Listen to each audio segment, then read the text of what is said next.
Well, it has been a quiet week in Lake Wobegon, my hometown. Though there were a few moments here this last week. I think back to this last Tuesday when the Hochstetters had to come in off the farm, come into town.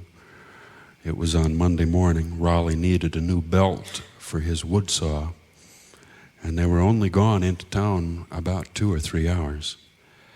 But when they got back home, they found about 16 chickens and ducks and geese strewn out down the snow, down in between the hen house and the tool shed with their throats ripped open, lying there, all bloody in the snow. And all the other livestock upset, even the Holsteins, who looked like they'd been to a horror show and wanted to jump over the fence and into somebody's arms. They figured that a pack of wild dogs did it. Raleigh found dog tracks around where the bodies lay, and some of the neighbors had seen packs of big dogs out in the woods roaming around. It certainly was a caution to people to realize that the countryside was not so peaceful as it appeared, and especially was a caution to some of those children who live out there near the Hochstetters and go to Sunnyside School, which is just west of Raleigh's. And it certainly is a lot on a person's mind if you are 8 years old and you walk half a mile twice a day in dim light, early morning and late afternoon, down a road into the woods, and the woods are dark, and you know that there are wild dogs out there, and you can almost hear them breathing. It's scary, even when there are older children with you. And in fact, especially when there are older children with you. Because it's the older children who like to talk about it as you're walking down the road. And who say things like, "It'd be about those dogs' breakfast time right now. I'll bet they're real hungry right now. They can smell food long ways away, 4 or 5 miles away, and they run so fast you never even see them when they come at you. And you're a little kid and you walk a little faster."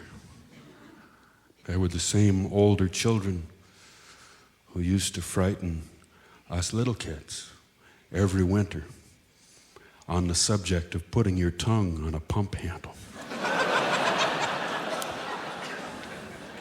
Now, I suppose they're right, that if you put your tongue on a pump handle when it's bitterly cold, the saliva on your tongue would freeze to it and you'd be stuck there. But it wouldn't be just the pump handle, it would be the whole pump or anything metallic, could be rain pipes or whatever, but they kind of focused in on the pump handle as the lethal weapon out there behind Sunnyside School. And they terrified us. They said, "You put your tongue on that pump handle and it'll stick there and they'll have to pull you off and it could rip your whole tongue right out of your mouth. Otherwise, they'd have to leave you there till spring, put a tent up over you. Of course, you wouldn't be able to eat or anything. And of course, we wouldn't go and put our tongues on the pump handle on purpose. But you know how it is that when you're a little kid, you believe that danger and evil have a power to lure you towards them and to draw you in. And we were afraid that if we went back there, maybe that pump handle would talk to us and focus in on us and put us in a trance.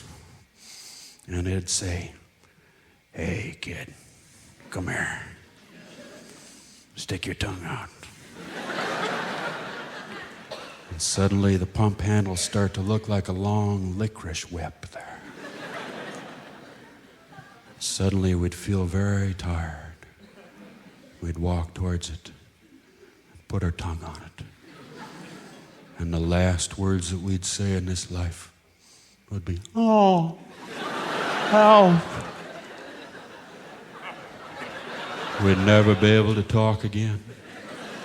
only be able to hum. Oh, I remember during recess at Sunnyside School, little kids would all play out in front of the building, and we'd all keep our mouths clamped shut, afraid of that pump handle. And then, wouldn't you know, one of the older kids would grab onto somebody and say, "Let's go put his tongue on the pump handle," and all start again.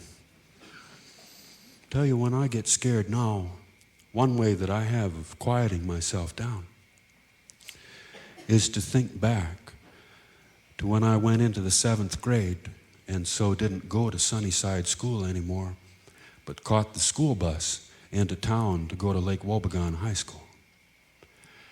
And Mr. Detman was the principal then, and though it was September, he was already thinking ahead to winter and to the blizzards that we had every year. And on the first day of school, each of us children who rode the bus in from the country was handed a little slip of paper that said, "Your storm home is," and then it said. And we were each of us assigned to someone's home in town where if a blizzard came during the school day, they wouldn't try and ship us home on the buses, but we'd go to our storm home and spend the night there. Mine was the Krugers. My storm home was the Krugers. An old couple back then who lived in a little green cottage. It was down by the lake. And I can see it now because I walked past it so many times, looking at my storm home over the years. It was a beautiful green cottage, and everything was so arranged about it, and so neat and so delicate. On the lakeside, there was a rock garden and terraces of alyssum and pansies and petunias rose up to a statue of the Blessed Virgin seated with marigolds around her feet. And there was a bird bath in the center of the backyard and 2 steel lawn chairs. And on the trellises, the ivy just seemed to march up in formation. And all the edges on the lawn were so neat. And the 2 cast iron deer grazing peacefully out in the front yard.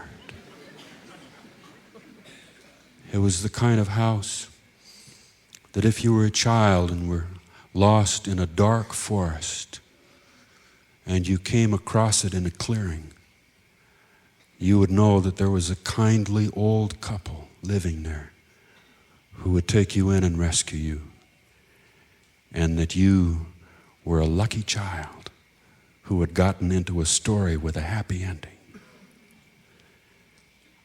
They became very big in my imagination, Mr. and Mrs. Kruger.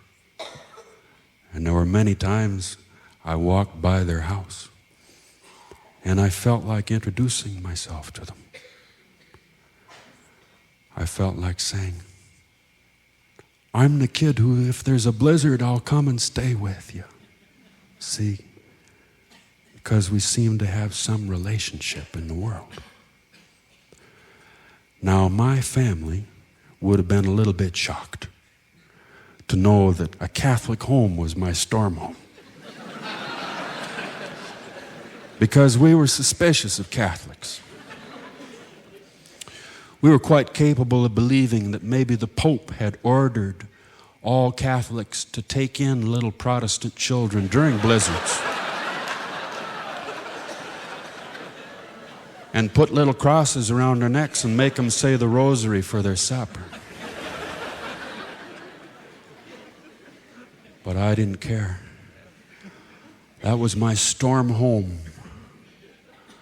And I wanted to believe in my heart that I hadn't just been assigned to the Krugers, that they'd come down to school and they'd pick me out of the crowd, And they'd said, him, we want that skinny kid over there. We want him in the case of a blizzard to stay with us.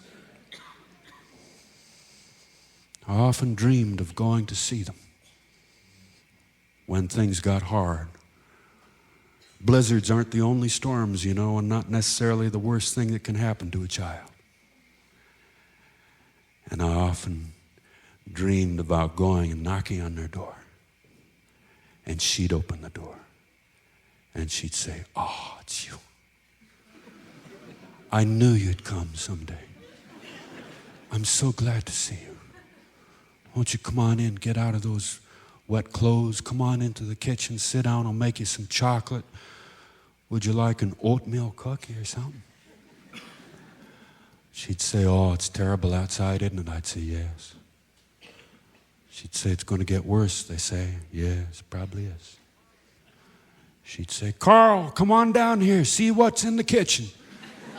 He'd say, "Is it our storm child?" She'd say, "Yes. He's sitting here in the flesh, big as life." We'd play cards. We'd go up to bed or something. I never did go there. We didn't have any blizzards that came during the day that year or the year after that. They were all convenient blizzards. Evening, weekend blizzards. But they became a big part of my imagination. And I always thought that I could go to the Krugers. And I didn't, I guess, because all of my troubles were bearable troubles. But I'm certain that they were more bearable for imagining that the Krugers were there, my storm home, and that I could go see them. Whenever things got bad, I'd think, well, there's always the Krugers. Now, I suppose that's a kind of fiction, isn't it? The storm home. Because after all, we never did go to our storm homes. So it becomes like fiction. Mr. Hedman might as well have written down on that slip, instead of saying, your storm home is the Krugers, for all the difference it made, he might as well have written, your storm home is Puddleby-on Marsh with Dr. Doolittle. Your storm home is Mr. Zuckerman's farm with Charlotte and Wilbur the pig. Your storm home is a raft on the Mississippi River. But I'm grateful for it. And when it comes to fiction, if it come down to a clear choice, I think that I would rather imagine going to the Krugers than imagine putting my tongue on a pump handle. That's the news from Lake Wobegon, Minnesota, where all the women are strong, all the men are good looking.